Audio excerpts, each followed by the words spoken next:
Welcome back to the Soundation. This is Swaytoven, and we can both agree that if you're trying to build a strong foundation of sound, that you're gonna want to find some new things. And it's one thing for all these YouTube producers to tell us to download these VSTs that are free, is because a lot of us don't want to pay hundreds of dollars quite yet to make music. So it's just like, how do we actually use these free VSTs? And to be honest, once you used one of them, you've used them all. So why not go towards the hardest one and just try to skim through what might be there? And there's a lot of just similarities through ones that don't even look similar towards one another. Like one that looks like this. All right, and this is just one that I recently just got called ModulAir, and it just reminded me of another one that I got in the past that I just when I seen it I was like, all right, I'm gonna wait until I know some more things about it. It reminded me of something called Cardinal VST, and I'm not promoting anything like that. I just believe that these sorts of videos are important, and there's it's gonna be a lot of explaining before I get into actually how to make a sound in this, because once you just hear it once, and understand it, then you're gonna really understand. All right, and maybe you'll be able to break the limits of your music production and stop trying to just look outwardly to these other just things that are just expensive out of your budget, I suppose. But Cardinal VST somehow works in this other VST that I have called Complete Control, even though I thought I uninstalled Cardinal VST.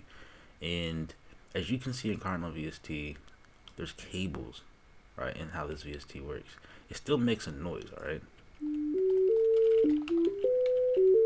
sine wave, right? But yet, it's based off of all of this. This seems kind of just ridiculous, right? Kind of overwhelming. When you can just get a VST that can make that same noise and you won't have to see all these cables, but at least you get to hook it up. I mean, you get to unhook this, but yet you need to actually find the right thing to hook it to. It doesn't just hook to that, and then I just completely just ruined whatever it was at. So it probably doesn't even make a noise anymore. Yeah, it doesn't. That's what I get. But as you can see, when we zoom out, it's kind of on some sort of shelf looking thing, right? I believe that's called a rack. And when you're working with something like this, you want it to be in some sort of order, because it'll be easy to manage the cables, right? So that's what ModulAir, that other VST that I downloaded, reminded me of right there. The thing is that we do not see anything yet. They all say empty, yet we do see this doesn't make any noise. All right.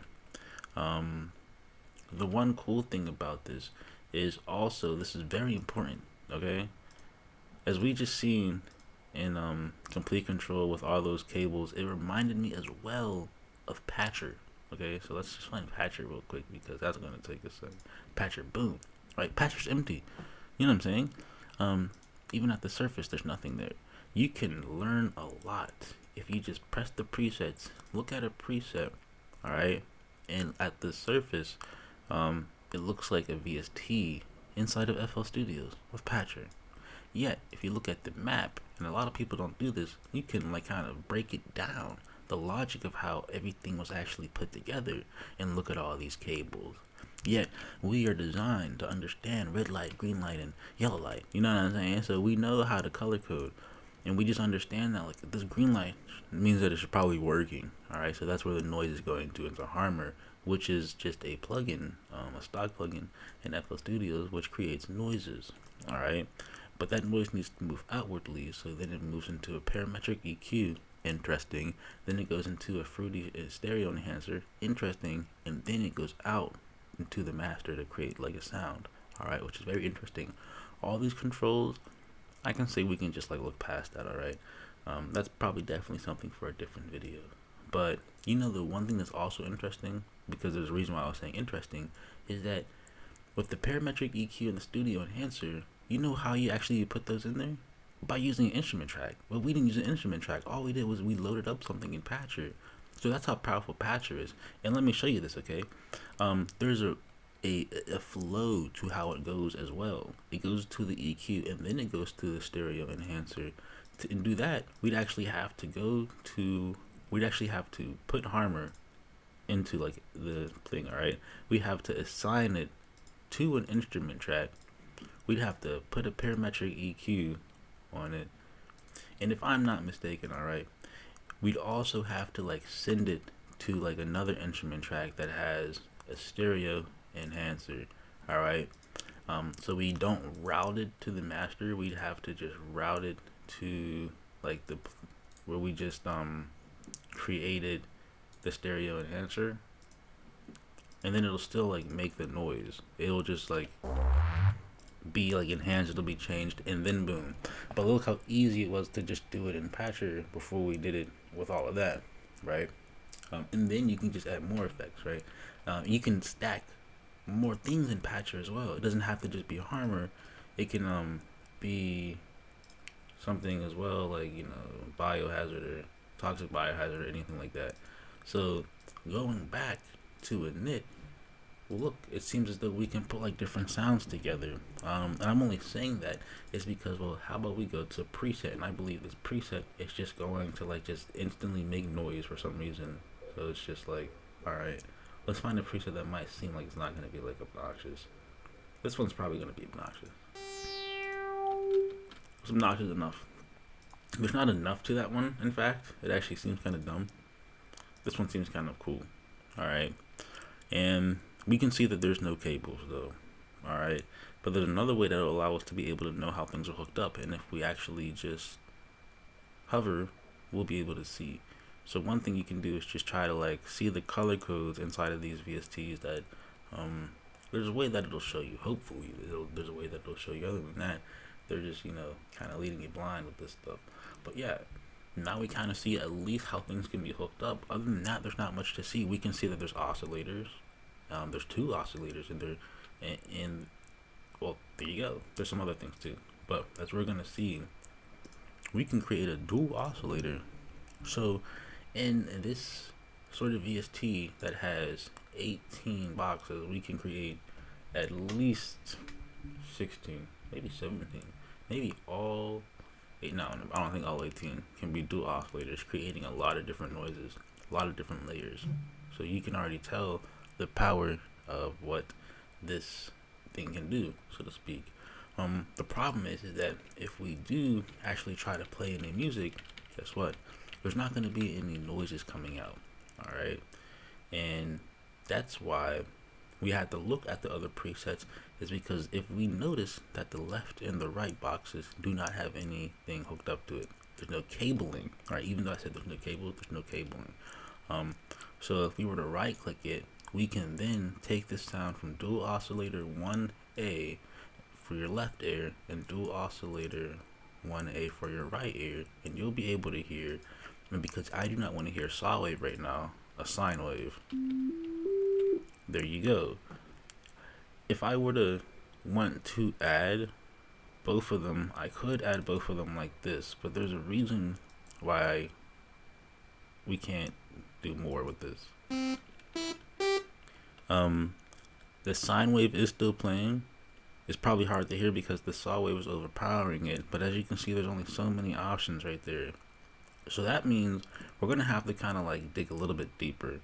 And I've seen this in other presets, and this is why this is important, is because if we add a amplifier, and I would imagine that this seems to be like one of the better mixers, is that we can now mix different type of oscillation sounds together, put them into one type of just group, and then send it to like the master or send it to somewhere else. So let's get this sine wave and saw wave, and then let's play with these boxes. All right, so we don't have cables, but you can imagine we want to send the sine wave to this mixer. The left ear, we're going to take dual oscillator 1A, because you have to understand that this is dual oscillator 1 and this is modulation A. You can see that it hovers right there when we do it, okay? And then your right ear, you want to hear dual oscillator 1A as well, unless you want to like make some weird effects, some crazy cool effects, all right, to play with people's, like, you know, hearing, I suppose, or whatever you want to call it. All right, and now since we want to add the saw wave, we're gonna want to add dual oscillator 1B. All right, for the left ear and the right ear. And even though it's going to be overpowered, I'm going to turn off the, well, here we go. Let's listen to it first. First, we have to make sure that we hear it from the mixer. Yep, we have to change where we're actually getting this sound from, okay? Now there's both of them playing, but what I'm gonna do is turn off the saw, because we definitely know the saw is playing, but it's the sine wave playing. It is. Now we didn't have to turn it off, because let's look at this box up here. All right, we can see that this sine wave is basically sitting right here at this frequency. If we turn back on this saw,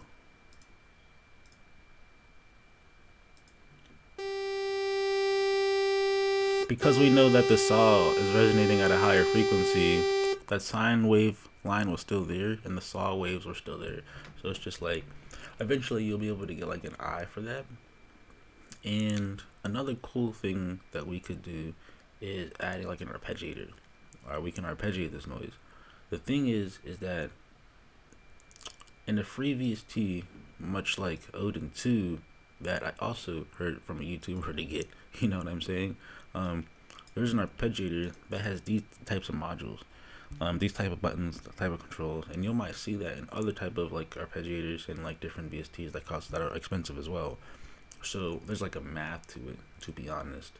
And then when you just try to apply already something that seems something like that to something it looks like this, right?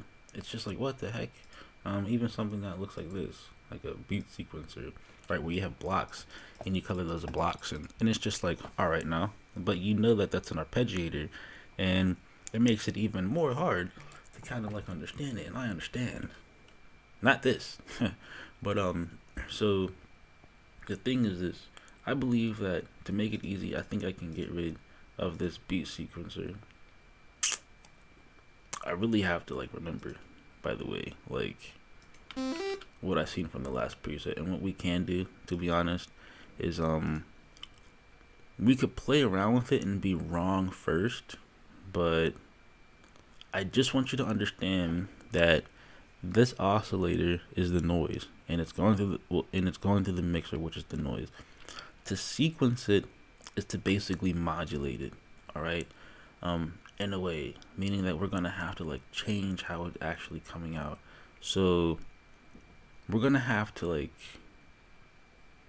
use a mixer or a different type of amplifier that can take, or something, I don't even know like what is classified under, that can take both the noise and this at the same time to modulate it. Let me like try to find it real quick without me having to look into a thing. Wasn't a signal prog, and I can just add these in here because it's just like they do not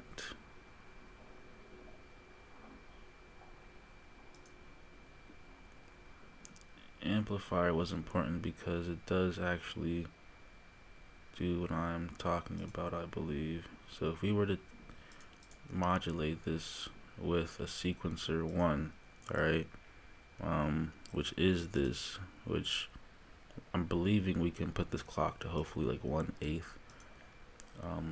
Maybe we link it. It's already sequencer 1. See, this is when it's just like, oh, you know what I'm talking about. I'm still learning at the same time. But the thing is that we're gonna need some sort of noise, so we're gonna have to take it from the mixer of left and maybe the mixer for the right ear.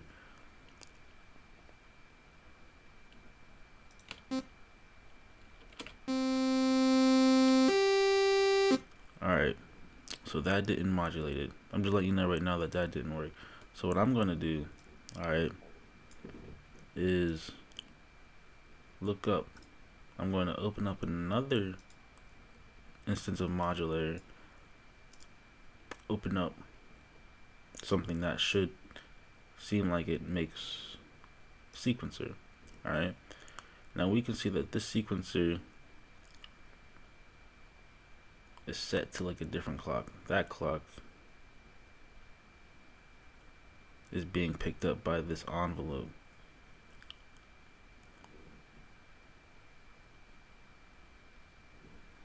This oscillator. So this is important, alright? This oscillator is the only thing making noise. So is this one, alright? But they're both going to the sequencer switch, which is then going through like a sequencer, which is being picked up by a dual envelope. See, this is when it gets like kind of confusing, right? But you kind of understand, alright, the logic of how to put it together. I don't want to like bore you too much.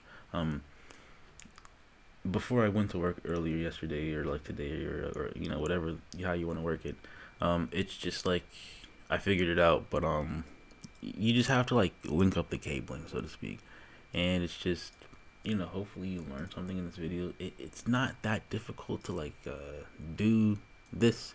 It just takes like it's like putting together a puzzle.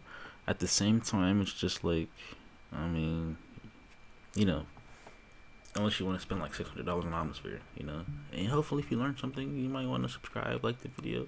Other than that, peace out.